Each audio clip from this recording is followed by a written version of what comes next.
evening, ladies and gentlemen, wherever you are tuning into the Gauntlet part of the Sideline Sports Network, where we talk about everything in the NFL and put our own twist on it. I got the whole crew in the building tonight. First of all, I hope you guys all had a great Christmas. I had a great Christmas.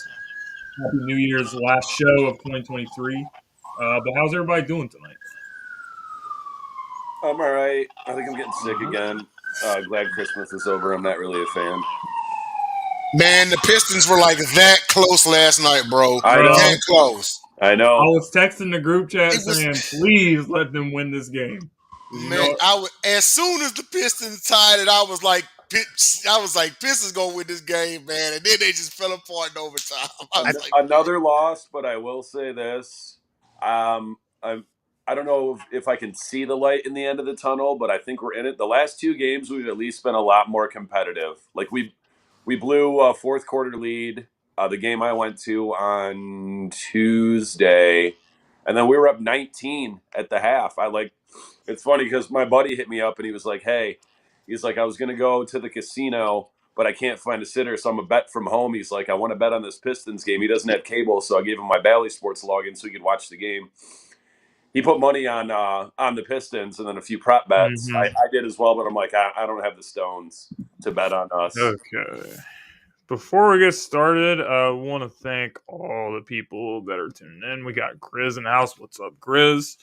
Hope you had a John good Shear. Christmas. And our boy John Shear with the Cowboys, with the Dolphins delivering the Christmas gift. Wow, John Shear, Beating the Cowboys on Christmas Eve and the Eagles won on Christmas Day. It was a magical, magnificent Christmas for me. You beat Dallas while Dallas was on the road. Congratulations on the sun coming up. This does not legitimize your team. All right, sir. man. All right, we gotta bring him back in. It's time for our 7 to the Gauntlet segment, which is where we try to go through as many NFL topics with the time that we do have in about 60 seconds starting now. So, first thing I want to talk about is Justin Fields. Should the Bears consider sticking with Justin Fields for another year and building a team around him, or do they have to draft a quarterback next season? Stick with him. stick with them. Stick with him. Dump him. Assuming that they're going to fire their head coach. Get him an offensive line. It's hard. He's got an offensive line. I think it's another Kyler Murray situation where the team just has top pick, and I think it's just going to be hard for them to pass it on it. And I'm going to go ahead and say draft Caleb Williams. Next thing. I don't know if you want to have somebody that gets mentally weak in the middle of a college football season coming into NFL and thinking he's going to do anything different. He shows me more. Stick with him. Yeah, I think you might be right about that. But the Cowboys are 3-5 on the road. This is a major concern for them going into the postseason. Yeah. Doesn't matter. They're going to find a way to choke it anyway. Last two seasons, they lost to the 49ers. One was home, one was away. So what was really the difference? I would say yes, because unless a 6 or 7 seed, they wouldn't face them. They're looking at strictly being on the road for the whole playoffs. So yes, it's a concern. Can they beat? Let's say they're the 5 seed. Could they beat Tampa on the road? Yeah. Yes, they could. They won't, but they could. I'm not sure if they will. They could. They're a better team, but hey, Cowboy, I think based off what we've seen them do on the road, I would go Tampa in that matchup. Tampa is hot right now. Kansas City will not win a playoff game this year. No. I say yes, they'll win one. It depends on who they draw. If season ended today, I think they would play the Buffalo Bills again. And Buffalo is a dangerous team. They're on fire. I think Buffalo would win that game. So I'm going to say no. Yep. All right. Is that it for the minute? It's really 2 minutes, but it's all good. We good in here. All right, well, trial and error. So we got to move on to our we got to move on to our sports morons of the week. You guys know what this segment is. It's where we go around like the dumbest things in sports. So I'm gonna actually kick us off today, and I spoke about like the Cowboys at the beginning of the show. I'm gonna have to go to Micah Parsons. I don't know if you guys have been following everything that's been going on, but Micah Parsons is just being a little bit too loud for my liking. Micah, every single week, it's like he thinks he's the Draymond Green of the NFL. Draymond Green going on podcasts in the middle of the season was a little bit of a distraction for his team. And Mike is kind of doing it the same way. And he cries about holding and how the refs never call holding, cries about it every single week. Throwing shade at Brock Purdy, even though they lost to the 49ers by 40. I know the Eagles lost, but, you don't see our players tweeting about, they're not calling any deep shot plays and what, blah, blah, blah. So he's sending the message that Brock Purdy's a system quarterback. Whether he is or isn't is irrelevant. But if my team got destroyed, then I wouldn't be going and tweeting about stuff. So I think Micah just talks too much and he cries too much. And the more I see this guy, the more I just say he just cares way too much what other people think. And I think Micah Parsons. I think that's a problem if you're a star player and you're like a team captain and a leader of the team. You're doing stuff like this. So Micah Parsons is my sports moron. This isn't the first or the second or the fifth time we brought him up. I think his name should be on the nominee list for Sports Moron of the Year. Micah? Mm-hmm. Well, what are your guys' thoughts on basically everything I said? You're 100% right. Yeah, you're right. It's Micah Parsons piping off like usual. He'll find a way to dive his nose into something. I mean, I get it. He's got a podcast. He's got to do numbers and everything. But unfortunately for guys like him, he's not like us where this is all we do. See, what he talks on that podcast, he has to actually go out there and back it up. So if he says this weekend I'm going to kill the Eagles, and then he gets shut out, he has to return to that same podcast and explains his actions. More guts than brains, maybe, but the thing that really like pushed it over the top for me was like all the backpedaling and backtracking that he tried to do. When a bunch of people called him out for like the Brock Purdy thing, he kept saying, "Well, I'm a football player and I'm just trying to talk football. If you understood football, you know what I'm saying. I'm not trying to throw shade." Like, you were throwing shade. Stop trying to backpedal. Stop trying to backtrack. Michael Parsons, Sports Moron of the Week. Does anybody else have one? I have one. Not from an analyst or anything. And I'll be quick. It wasn't from an analyst or an athlete or anything like that, but it's about athletes. And this one out here, they might want to throw the 18 plus sticker on this one. This one here is to you bitter muskrats that had everything to say about the Simone Biles and Jonathan Owens situation. Listen, that is a happily married couple. He explained like how he met her, right? And then they wanted to go in there and call him a dusty and all kinds of stuff. Never mind the fact that he's $1 million football player. Never mind the fact that he made himself success by being the 1% that made it to the pros. Then on top of that, they had stuff to say behind Simone Biles. These are, and I'm talking to both the men and the women here, the muskrats and the simps. You have to be truly unhappy about your own fucking life to come at them. That they harm nobody. No fucking body.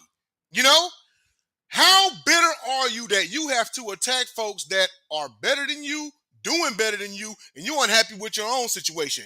So those are my morons right there. And you should probably take a look at some people in your family that are bitter, because that's where you're getting it from. I'm talking about the deadbeats. I'm talking about the bitter baby mamas. I'm talking about the bitter aunties, maybe even your fucking grandmother. So I'm going to leave it at that. I like it. I like the passion, but I see nothing wrong with what you're saying. Dom, do you have anything to add to that? Not really. I got one real quick. It's kind of a generalization, but I would say to all members of the sports media, to all sports fans, to anyone out there that says that a quarterback should win the NFL MVP this year, you're a moron. If it's not Christian McCaffrey, if it's not Tyreek Hill, they shouldn't even give out the award. People talk about Lamar Jackson, and he's having a great season, and he's doing well leading his team.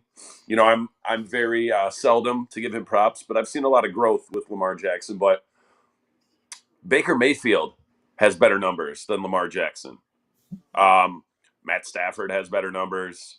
Jared Goff has better numbers other than the interceptions.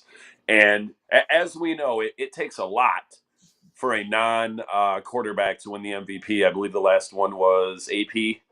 Yep. AP was the last running back. And Barry Sanders before that, which was in a previous century.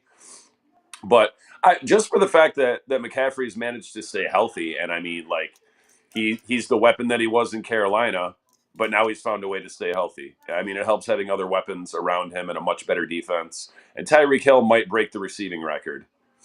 So, yeah.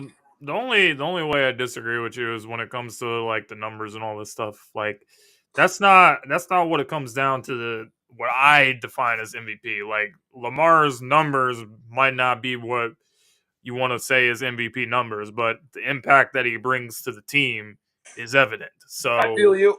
I have no issue with him being the favorite, which he's the betting favorite right now for the MVP.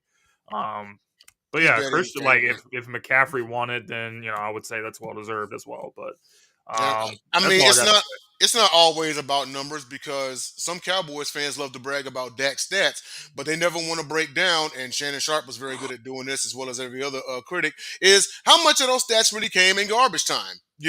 And you got Lamar Jackson, and you got his stats, and there may be ones out there, sure, but is Tyler Huntley willing that team to 12 wins? That's the question you got to ask yourself, So yeah, I mean, it is impact. It's totally okay to have, lesser stats than another quarterback, but your impact is great. We've seen it. You've seen it. Stafford has put up high stats in losing seasons in Detroit. I'll wrap Sports Moron and this MVP conversation up with this. One thing we can all agree on is that there's not a chance in hell that Dak or Brock Purdy should be the MVP. We can all agree about that. So that's all I have to say for that. Next up is our Gauntlet Grinders. We know that this is the part of the show when we talk about the top performing players from the previous week. And John Shear is talking about Flacco in the comment section, saying that he has rivaled Lamar's passing stats by only playing 5 games. Joe Flacco and the Joe Flacco train is very real right now. And I'm going to give him the Gauntlet Grinder for me in the AFC again. Like, another 300-yard passing game last week against the Texans, and another one last night against the Jets. And the Browns are humming, and they're feeling really good about themselves. And Flacco is doing the thing over there. So I'm going to give him my AFC one. And my NFC one is Puka Nacua. The guy has had a great rookie season, great young receiver, still doing another 100-yard game for Puka Nacua. So Puka Nacua and Joe Flacco. Gauntlet Grinders for me. All right. I'm going for my AFC Gauntlet Grinder. I'm actually going to give it to the entire Las Vegas Raiders defense. 2 defensive touchdowns in 7 seconds, 4 sacks, only 14 points allowed on the road in Loud Arrowhead Stadium on Christmas. And not to mention, it is quite a feat that you win the game and your quarterback did not complete a single pass past the first quarter. That is stout level defense right there, and that was a great win for them. They have an outside shot to win the division. I don't think it's going to happen. Kansas City's still going to win that division, but it's still a feel-good story, and that win may have solidified Antonio Pierce getting the head coaching job. Let's hope so. At least I hope so. But that is my AFC grinder. My NFC grinder, I'm going to go ahead and give it to Sun God on this one. 12 receptions for 106 and a touchdown, 8.8 yards per catch. With a win versus Minnesota, 30-24, instrumental in that team notching their first division championship since 93? Yeah, 30 years. So, I was going to say, look at my screen name. So, those are my grinders for week. 15? No, 16. Yeah. Okay. So I think Cowboy X Factor says the Dolphins kicker, he made like 5 field goals in that game. So that's actually a good one too. So Dom, did you have any? Yes. AFC, I'm going Breece Hall. 95 rushing yards, 2 touchdowns, 96 receiving yards on 12 catches. What would have been nice if I was still in the playoff hunt in our Gauntlet League, because he definitely would have put me over the top. Yeah, Brees Hall's just been the man all year on a not good team. Is it funny to anyone else besides me that now that, I mean, the Jets have been out of it for a few weeks now, but notice how no one's heard anything about Aaron Rodgers coming back? I haven't heard anything in a month. I've heard a Because it would few be stupid things. for him to come back. It'd be pointless. They're not in the NFC, playoffs. I'm going the entire Lions back 4. 20 tackles, 3 sacks, 6 pass breakups, and 4, count them, 4 interceptions of one Nick Mullins. Like Jay said, as instrumental, if not more instrumental, than the Sun God in that win. And Jared Goff had no turnovers. And when we run the ball like that and don't turn it over, we are tough to beat. Yep.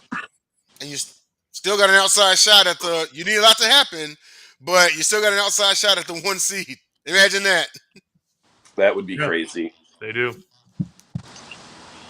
Have a great chance at the 2 seed, though. Next, JJ, do you have any Gauntlet Grinders? Yeah. For the AFC, I'm going to give it to my very own Kyle Hamilton. The man has been exceptional all year. And the way Kyle had played this game against the San Francisco 49ers, which is absolutely insane. Not some things were done because Brock Purdy made some horrible mistakes, but Kyle Hamilton really has been the difference maker for this. He makes the Ravens defense lethal. Because he does everything. He does it all. And this game probably solidified his All-Pro nod. And 2 interceptions, tackles for loss, just going after the quarterback, doing everything you can. So I got to give it to Kyle Hamilton. On the NFC side,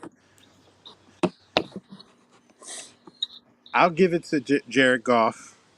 I'll give it to him. He's responding. Whenever things, just like people are saying, like, oh, maybe they need to think about another quarterback. Oh, maybe Jared Goff's not doing it. Jared Goff still comes in and does what he does. Got to give it to him for them because he's keeping Detroit relevant. Yeah, that's definitely true, Cowboy X Factor. The Browns and the Lions both looking good this season. I So, think Kennedy was president the last time the Lions and Browns were good at the same time. yeah. It's 1953. been a Guess very what else long they did? time They met in the NFL since then. championship game. It's been a very long time since then, which what's bring me to my next topic. This is a good segue. That's the Lim Barney and Joe Brown. What team do you guys think, not necessarily a That- team that you think is a favorite or should be the favorite, but if you had to pick a team and say, this team is really dangerous, so watch out for this team, who's that team for you guys? I'll go. It's the Buffalo Bills. I knew that would be a popular pick. They're getting hot at the right time. They finally have a 1,000-yard rusher for the first time since God was a child. Their defense is good. Their O-line is playing well.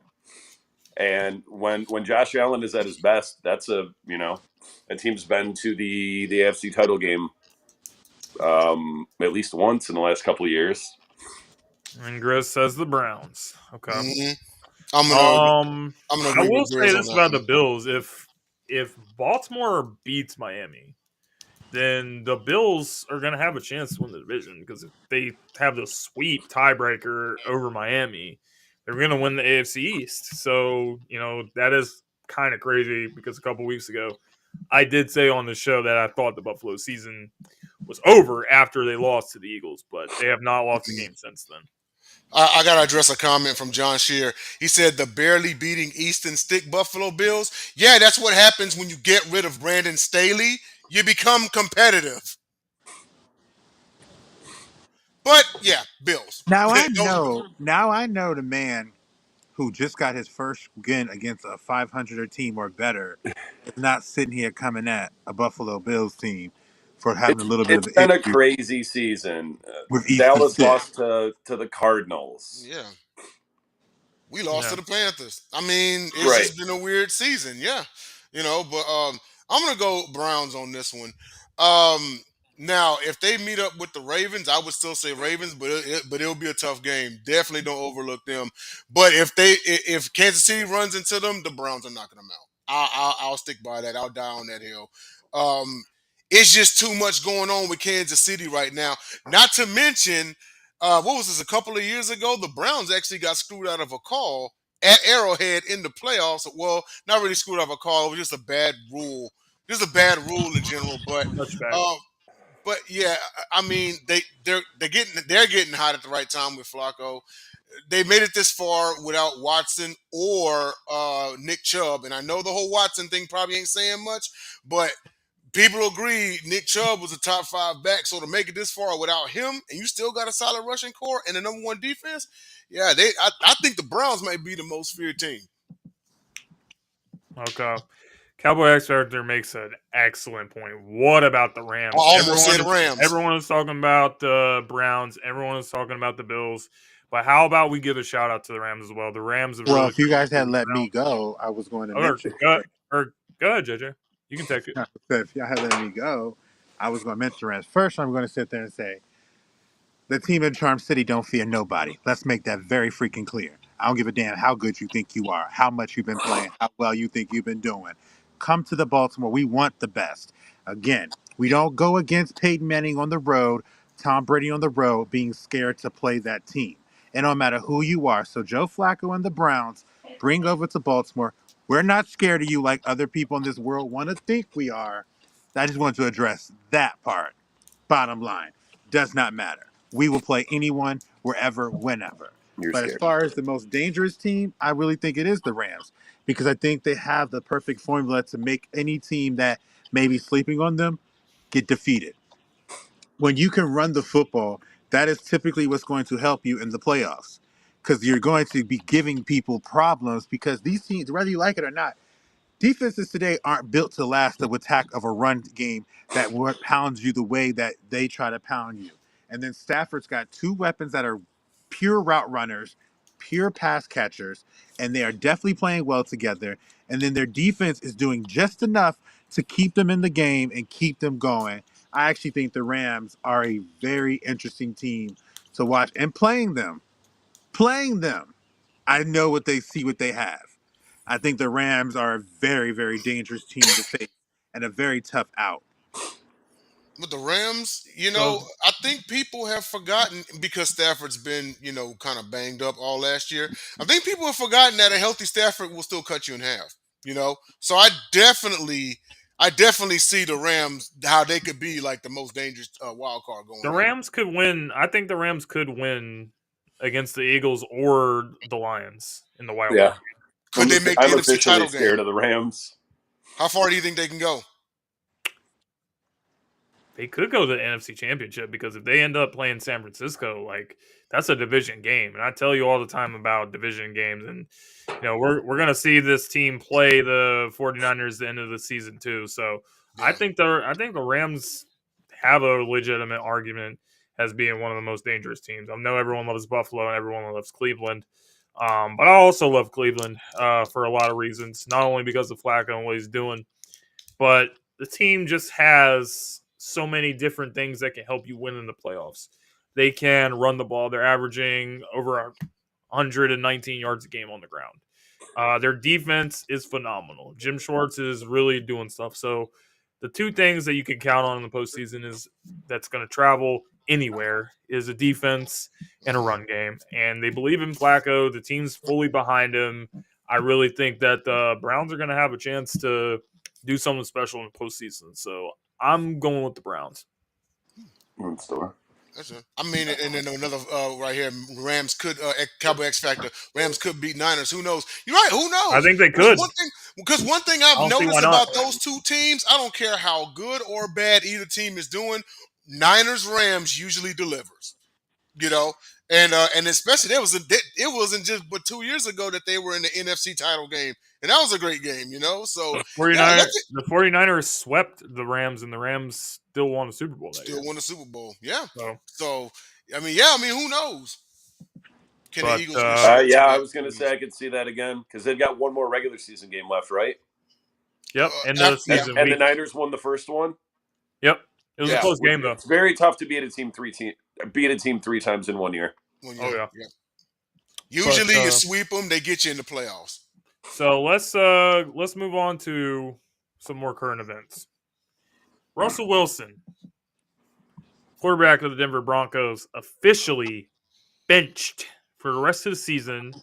Russell Wilson in an interview confirmed, I think it was today, that the team actually approached him during the bye week and asked him to restructure the contract. He has a clause in his contract where, if he does get hurt, then his salary becomes fully guaranteed.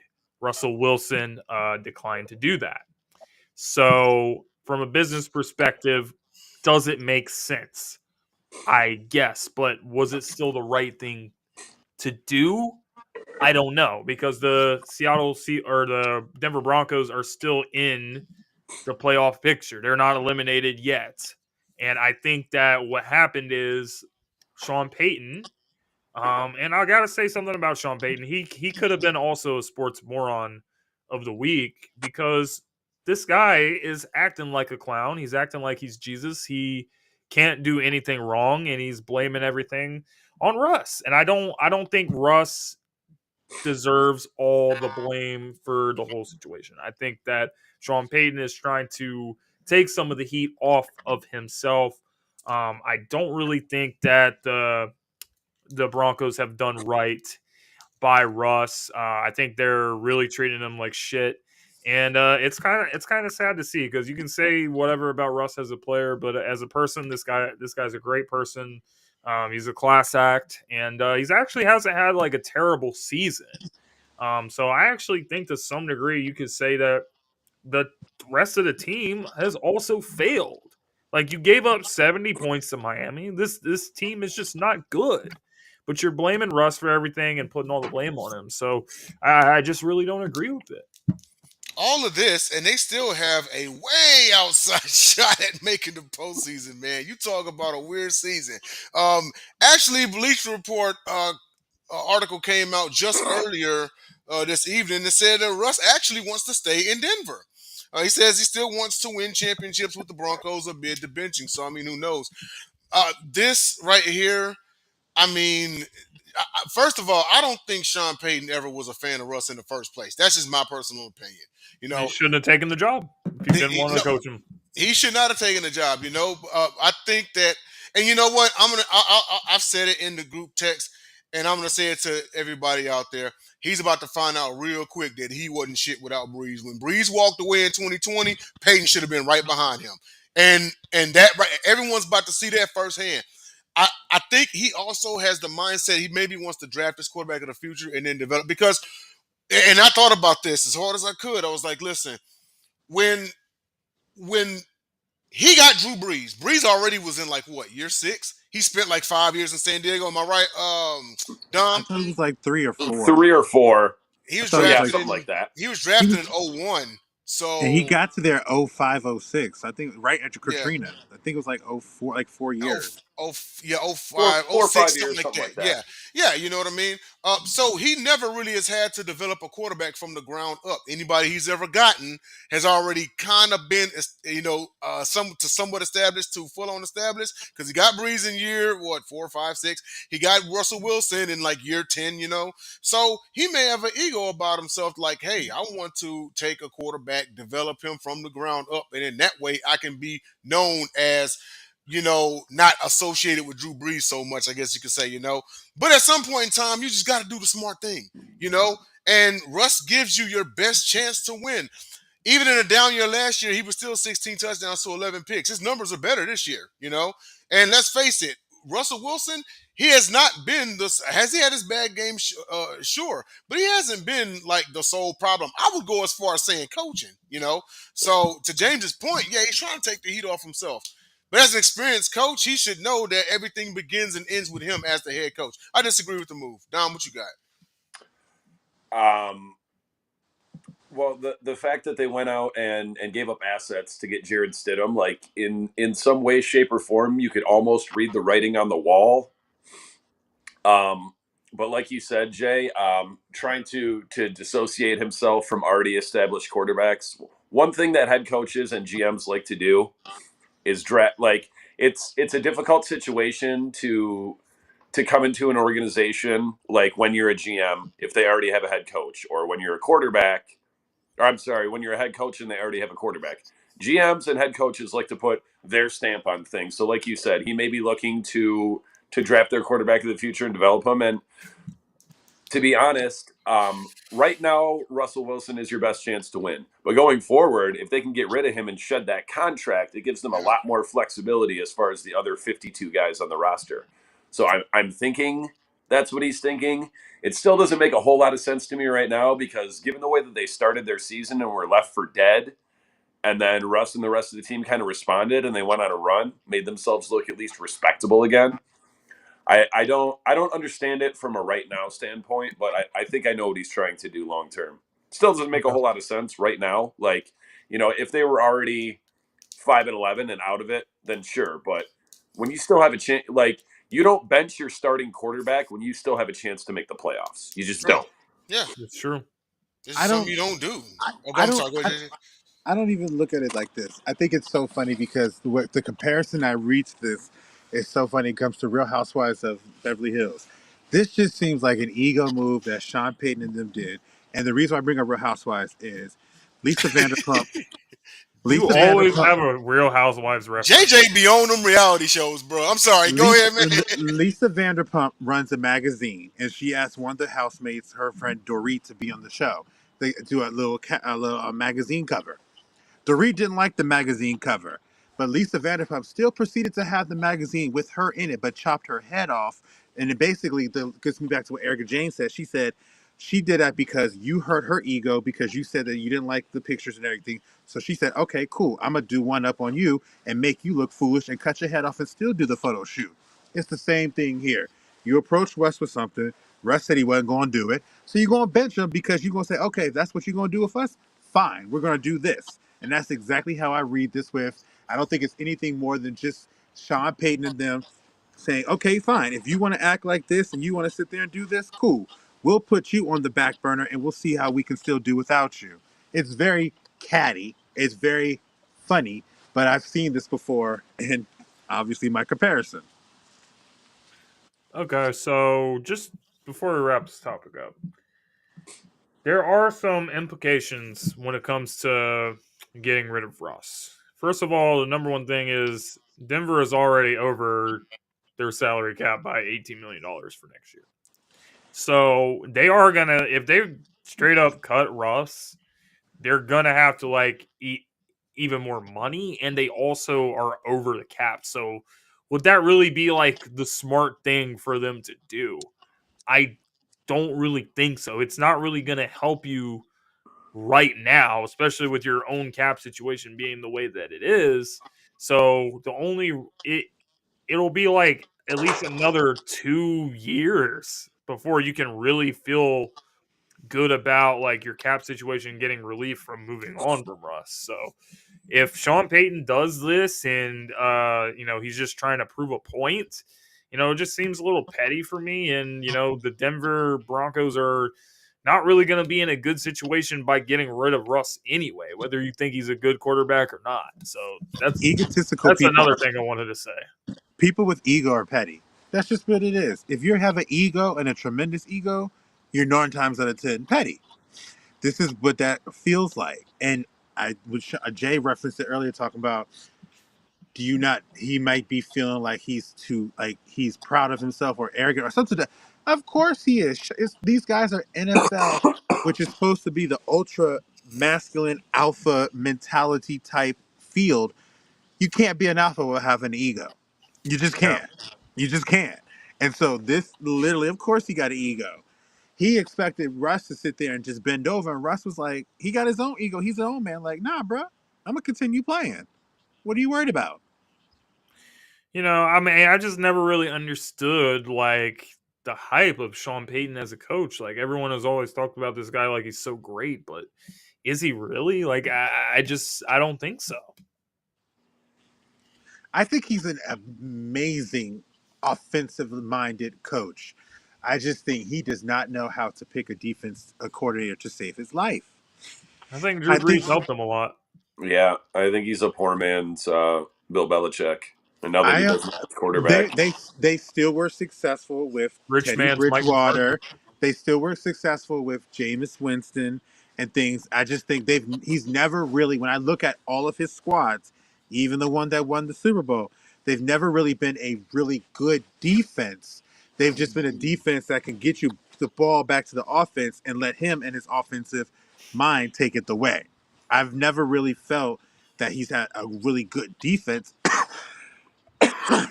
And that's my feeling, my little knock on him. But I think he's an amazing offensive mind. And I think he definitely can build an offense that has the skill set because, yes, Russ's numbers are better. People's numbers are better. We just admitted that. It's also player, but it's also the scheme. Would he have the same numbers in Nathaniel Hackett's system? I don't think so. I mean, in all fairness, I think it's also it's just these coaches that are attached to quarterbacks of yesterday. Because we talk about Belichick without Tom Brady, we're talking about Sean Payton without Drew Brees. Even Mike Tomlin hasn't made the postseason since Big Ben retired. You know, so it you know I kind of don't want to say, in all fairness, to Sean Payton, so I'm going to reframe it. He's not the only one. You know, who on the panel thinks that Tomlin should go after this year if they don't make the playoffs? I do. I mean, I think that it would be good for them because the Steelers have been with him for so long, and despite all these winning seasons and stuff, how many seasons did you even do something? Only 4 of those seasons you won a playoff game. So it doesn't really do anything for me. I think the Steelers will benefit from having a new voice in the building. Yeah. Jeff And Fisher. you know what? And should Mike Tomlin get on another head coaching job, it could be in the Giants or Jets or something, anywhere. I think it would be It- great for it's Tomlin as well because the same thing happened to Andy Reid. He had a great run in Philadelphia. He goes to Kansas Mhm. City, and he won 2 Super Bowls there. it's So Yeah, one of I it think could be it's one good of for him. it's Reed one was of one that broke the trend because he was attached to McNabb. it's Then he one goes of to Kansas City and gets Mahomes, and then he finally wins. But should Mike Tomlin, and I'm going to let you go, JJ, here in just 10 seconds. Should Tomlin go elsewhere and get on, it's going to be the same conversation. Can he win without Big Ben? one of two things. I don't necessarily. I think it's if you're going to stay in Pittsburgh, you need to have your GM draft a possible generational talent at quarterback because I've seen this before with my own squad. I know exactly what Pittsburgh is going through. I know exactly what people are on that team about. A guy that's been so successful his entire life with your squad, doing things, winning games, winning playoff games, winning Super Bowl, all that good stuff. I went through that with Harbaugh. I wanted him gone. I whatever. However, one thing changed for Harbaugh. And if that can happen with Pittsburgh, I think Tomlin can be all right. If you're gonna retain him, you need to get him a quarterback that can reinvent his life. You've been too stagnant now. And the one thing that has changed in terms of my own situation is that everyone says it gave him a new purpose. You need a new purpose for Tomlin if you're going to stay here. But if you're not going to stay here and you don't want him to be here, then I think, yeah, change of scenery would be great. Because I don't think Tomlin's a bad coach as well. Tomlin's teams get up. And if your team gets down, he comes back and get up. And despite what anyone wants to sit there and say, this man, if he goes to any other team, I will put a nice bet on that team becoming a team of contention in the coming years. I Pittsburgh just head think they're coaches at a don't go on to situation. other jobs, though. They We retire. have to remember Pittsburgh is a team that's had only 3 coaches in 50 years, something like that, or so like 30, 40 years. They're not a team that's going to move on. They're basically the Cincinnati Bengals, except for they've been more successful. That's just it. They've been the Cincinnati Bengals, but more successful. So it's going to take a lot to get rid of him. And if you're going to, now Pittsburgh fans need to ask yourself, get rid of Tomlin and keeping Kenny Pickett as your quarterback because you guys have mixed reviews of Kenny Pickett now? Kenny Pickett has as many No. Or career are you going to touchdowns as sit Joe here? Flacco Who do does in you 5 trust more? games. Do you trust Kenny Pickett to become a better quarterback? Or do you trust Mike Tomlin to get back to his better coaching ways? That's what you have to ask Well, yourself. I think you're right. But I also would challenge that with if a new coach comes in the building, there's no guarantee he's going to stick with Kenny Pickett. A new coach may want to bring their own quarterback. Exactly what I was saying. Absolutely. Stamp on it. Absolutely. You're right about that. They may not want him. That is 100% true. Yeah, not just quarterbacks. I mean, they come in and we've seen new head coaches come in and fire the whole staff because they want to bring their own coaches in. You know, Absolutely. I mean, that's a mistake that I think Brian Dable made. Like, Daniel Jones was already there, and then you can ride with Daniel Jones for a year and then try to get the quarterback that Brian Dable wants. Instead, he signs Daniel Jones to a multi-year deal. I think that was a mistake. But we got time for the non-sports topic, which is going to be very interesting. Because I don't know if you guys watched the video or, you know, there was articles about it. There's all kinds of stuff about it. it was on the Joe Budden podcast. Go ahead. Dr. Umar Johnson, who's a Philadelphia native. Oh, Lord. Unfortunately. This man. He This said guy. on a podcast that rapper Eminem should never be considered a great all-time rapper, basically because he's white. And anybody that gives him credit is basically racist and you're a white supremacist because it takes away from African culture. What's that? Is that a raccoon? I'm sorry. What'd you say? I'm interested to hear what you guys got to say, man. So I'm gonna go to Jay first and hear his thoughts and opinions. This right here is 100% why Dr. Umar Johnson is wrong. Because there are literal rappers who rap for a profession and not just the guy on the street corner that's up and coming trying to sell you his mixtape. I'm talking about solidified rap legends, solidified rap gods who say literally the opposite. I'm talking about guys like Busta Rhymes, Jay-Z, Nas, one of Eminem's best friends right now, that guy 50 Cent, even his departed best friend Proof. They're all black. They all gave him the same praise. They all hold him in the same regard. So my thing about it is this. If you're good, you're good. Period. You know, I watched Vanilla Ice go platinum with no features on To the Extreme back in, what, like 1990, 91, something like that. I mean, now, I know he's Shout out to Rob Van Winkle. He's kind of the ass of all jokes right now, but you can't take away that status that he was actually talented at one point in time. And he was a white guy, you know, but I mean, it just is what it is, man. You know, whenever you're good, you're good. Eminem was rebellious at the time period. He was coming in and he was saying things that other folks wouldn't dare say, you know, and he put a twist to, you know, to the rap game and everything. And then we saw his evolution and we saw his stance. And then we're talking about a dude that had a stance against, you know, against Donald Trump, a dude that had, he was standing with Colin Kaepernick and everything, with the whole social injustice and everything. So, I mean, for him to, because he's a literal ally, but for Dr. Umar to say something like that, that's kind of knifing an ally in the back, you know? And if Dr. Umar would actually do his history, he would know that, believe it or not, back in the 60s, the Black Panther Party had white allies. They were known as the White Panther Party. Look this up. They were they were for the civil rights movement, and they literally were allies of the whole thing. So, you know, he's a hypocrite. But last but not least, and I'm gonna pass it to Dom, okay? Last but not least, I cannot take seriously a man who calls Suki Hana a queen and wife material. Go ahead, Dom. Hold on, before Dom goes, I just want to interject this for the conversation. So Dr. Umar obviously took a lot of backlash for these comments, and there was a new video of him double downing on it and saying, quote, "Haven't white people stolen enough from us?" Go ahead, Dom. Lot to unpack here. Right.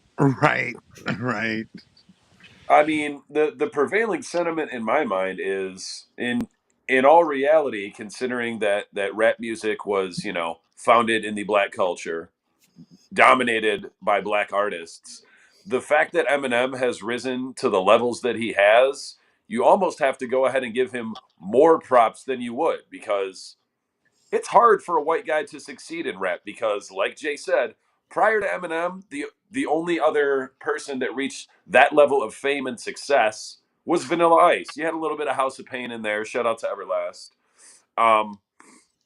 But yeah, it's just an archaic way of thinking, and I don't know. It just blows my mind. And I'm not a huge fan of Eminem as a person, but there's no denying his talent. Like, do I have him on my Mount Rushmore? Maybe, maybe not. But to say he's not a GOAT because he's white, that's just it's stupid. And like I said, it's an archaic way of thinking. Like Jay said, if you're good, you're good. And I can guarantee you, had he not been like, if you go way back to the late '90s, if you didn't know who Eminem was and you weren't so familiar with his voice and you heard him rapping, you might not even necessarily know that he was white. Yeah.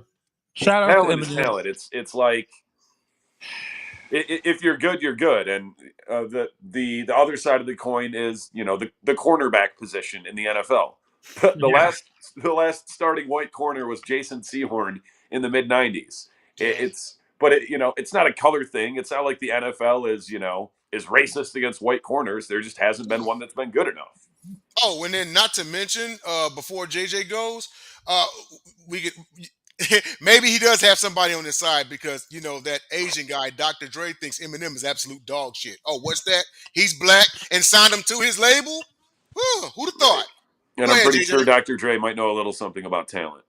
Lots to unpack here. Number one, I don't have no care for this Dr. Umar guy. I've never have, never will. None of this stuff. He is crazy. He's hilarious. He's literally a joke to me. Like, he is a whole joke to me. Shout out to Eminem with my favorite song, Superwoman. Love that song. But I'm gonna leave that alone. Not the video. It's cool. But you are praising, and then Jay mentioned about Sukihana, the woman that was rapping about giving a fellatio to the president, who happens to be white, and you sitting there happy about calling her a queen. Good point. Just saying, buddy. Like, I'm not sitting here. I'm just like, you literally. There are real. I listen to motivational speakers all the time. There are legit African American motivational speakers. Eric Thomas. There are legit people out here, and this guy is literally. We know why you call Sukihana a queen. You can't pass this off to nothing. We know exactly why you call Sukihana a queen, which is exactly why I do not take you seriously on anything, because I don't think you have a moral high ground at all to stand on. You have nothing there. You are literally a joke to me. There's nothing wrong with Eminem, because Eminem ain't never did nothing to African American people that we know of that's been disrespectful or something. Eminem is just a dude that just happens to flow better than some brothers, bruh. Whether you like it or not, it's just what it is. He happens to be a Caucasian dude, white boy, who could spit better, spit some bars. Yeah. You gotta give credit where credit is due. And Eminem put the time in. Eminem put the time in. He deserves everything that he has came from him. And Dr. Umar, bro, you don't represent my culture, bro. I do not consider you anything to represent my culture, son. I pray for you, and I wish you nothing but chances to be better, because what you talk about right now is a bunch of BS. Point blank, period. Okay, so there's a few parts of this that I want to break down. First part is what he said about culture, and all this stuff. First of all, it doesn't take away from the culture. There's so many rappers that it doesn't matter about skin color. They can be black, or they can be white, or they can be any race. But just because they're a certain race doesn't make them good at what they do. There's a lot of rappers that are black that are trash, like that stink, especially today, like current hip hop. But Eminem is a guy that you can give him a sentence that makes no fucking sense, and then he'll make it sound fire. Like, he's so gifted at what he does. So I just think it was a retarded statement by him to say that. And the fact that he continues to double down on stuff is just it's just a little bit ridiculous to me.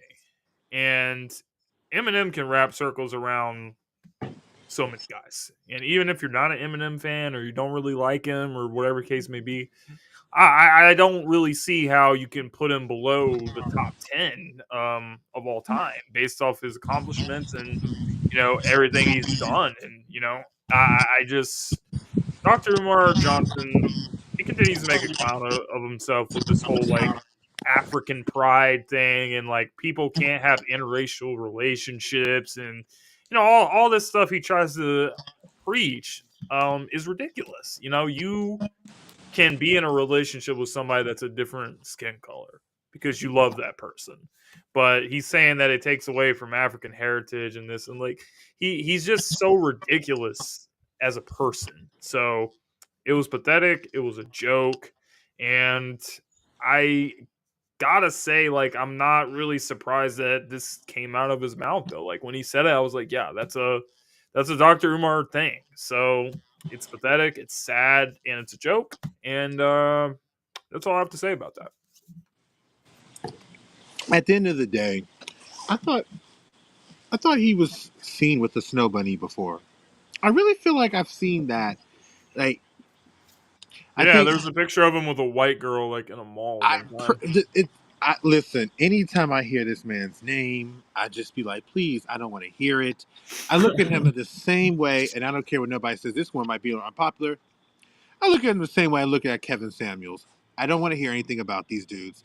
They're all frauds, and I just pray for them to finally be honest about what they really feel, so that we can respect them a little bit more. Because in my opinion, I don't really respect it. Okay. Does anybody else have anything to add to this conversation? I guess I want to ask you, as a Caucasian man, how do you feel about some people still out here doing this, but yet want to preach for black people to be accepted or respected? What do you mean? Like what Dr. Umar does with this whole. Like Dr. Umar saying this stuff about Caucasian people, but yet Well, wants African I think Americans it's to be absurd. respected. I think that if it was reversed and you had people saying like let's say I got on here and I said, "Oh, I only want to date white women because I have European pride and like I want to do all this stuff." Wasp. Do you know what would happen? Like I would get destroyed for saying that. I would get canceled for saying that.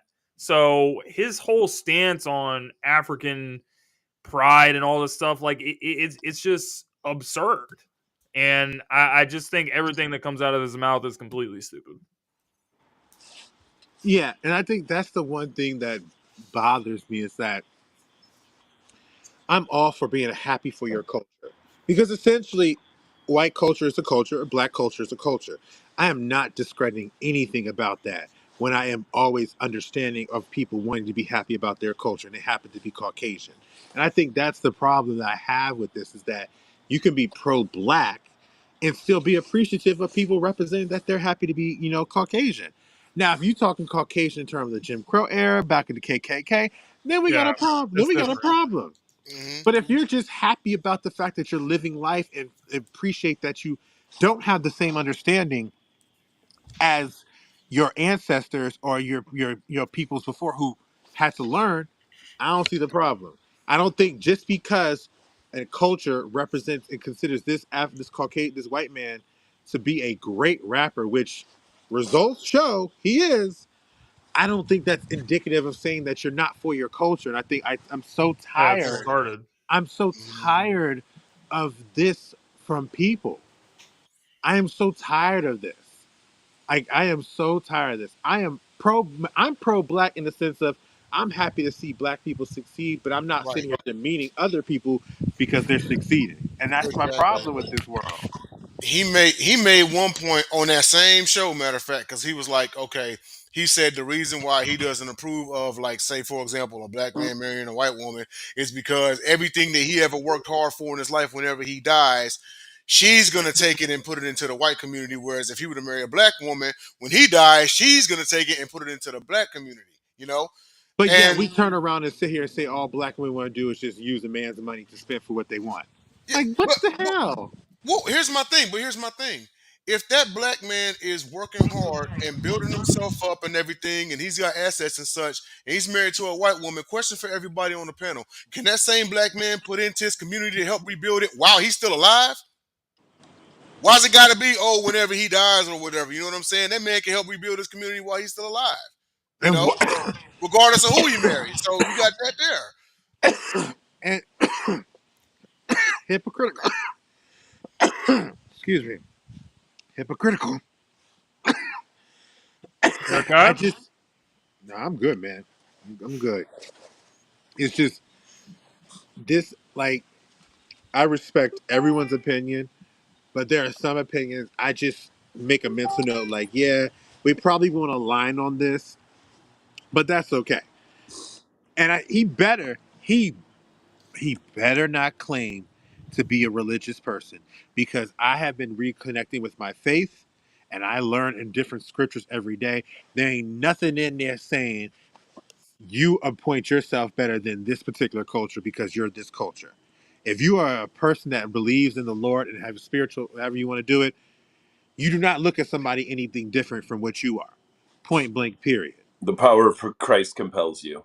So this guy is saying like all this stuff, but Dr. Umar Johnson is kind of racist towards white people. Like it's as you said about being proud of, being black and stuff like that. You can also be proud without hating white people. Like you're hating us for no reason. Like we love you guys. We support you guys. We want you guys to be great. But If his they stance on this is kind of racist though. Like, and if a white person did this the other way around, it would be disastrous. Yeah, he would get canceled. You know, I mean, and we've seen it before. Remember like Tiger Woods' rookie year, and that dude made that chicken and watermelon comment. What Yeah. happened to him? You see what I mean? So yeah, look at you what happened with wasn't it I think Bob Greasy who was making that comment about Juan Pablo Montoya and talking about he should go ahead and get tacos and then boom, cut off easily. yeah, yeah, But that's yeah, right. guys, Dr. Umar Johnson, he's the non-sports moron of the week here on the Yeah, Gauntlet. Sports So moron. yeah. tune in next week. New year, same old Gauntlet. We're gonna have a show on Friday night starting at 8 o'clock Eastern. First show 2024 is the last show 2023. Thank you guys for rocking out with us this year. Looking forward to doing a whole lot more. Anybody got something to say before we get out of here? Next year begins year 4 of the Gauntlet, man. That's gonna be awesome shit. So Yes, NGB sir. and TV, tune in. All of our shit's on there. Also follow us on X, Twitter, whatever you want to call it. Instagram, Facebook, Sideline Sports. The links, of course, up there. Philly Gym, Sideline Sports on Facebook. Not Facebook, on YouTube. Denzel Snipes 13 on YouTube. Denzel Sniper 13 on Twitch. Holla. Rock. That's Y'all what's later, up, man. boys. Thank you guys so much for tuning in tonight. And